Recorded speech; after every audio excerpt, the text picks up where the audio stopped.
Senator Speaker McCarthy, as you know, was able to pass a bill that raises the debt ceiling.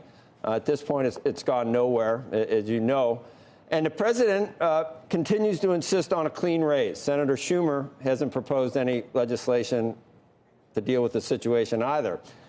Just for argument's sake, if Speaker McCarthy does not accede to the president's demands and the president continues to stick to his guns and refuses to negotiate, should we let the United States default on its debt?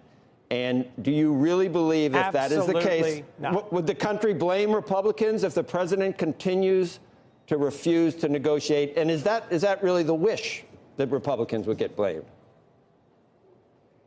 Well, of course, it is not anyone's wish that we default. Joe, as you well know, and as the Council of Economic Advisors just announced, I guess, yesterday, it would be catastrophic for us to have a sustained default. It would weaken the United States globally. It would throw millions of people out of work. It would cut probably 45% out of the stock market. It would throw us into a deep and sustained recession. Even if we had a brief default, a few days, it could cost hundreds of thousands of jobs, turn all indicators down. This would be a self-inflicted wound. So, Joe, there is no reason for us to default. President Biden is meeting with all 4 leaders of Congress on Monday to talk about the path forward. Under the previous administration, we passed a clean debt ceiling raise 3 times. Democrats provided a majority of those votes. I don't remember hearing anyone here in the Senate saying we won't do that until there are significant and sustained cuts in spending. In fact, the addition to our nation's debt under the previous administration was a record amount, and President Biden has reduced our annual deficits by $1.7 trillion. There is a time and a place for the discussion about the balance of revenue and spending, and that's our annual appropriations process, which is already well underway.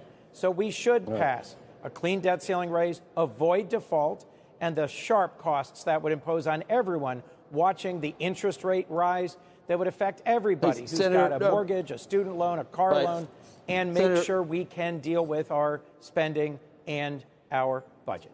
I was watching some Senate leadership, GOP leadership the other day. Senator Thune said that in the last 11 debt ceiling raises, 8 of them have had negotiations.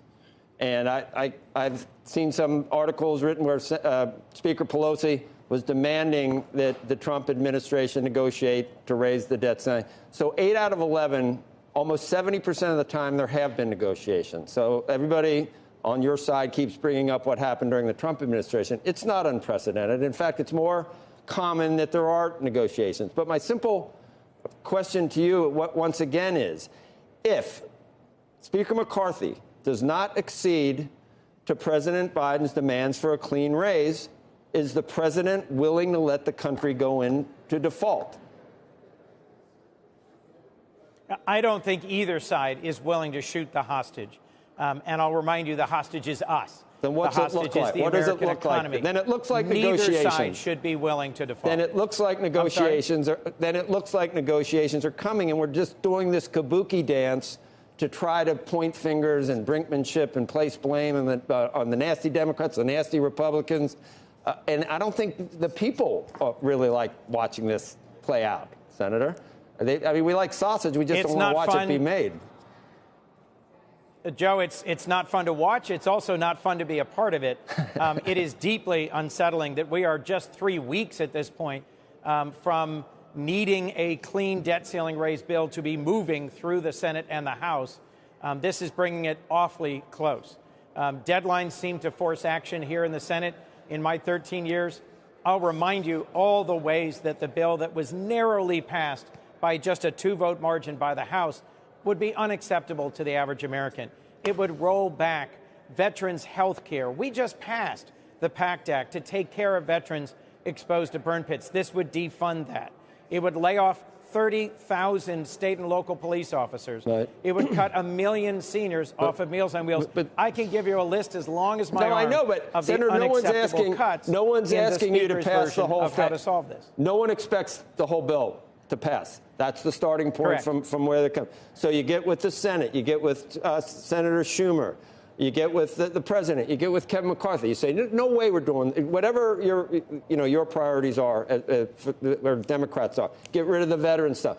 Keep the COVID stuff. That you get to use the unspent COVID fund.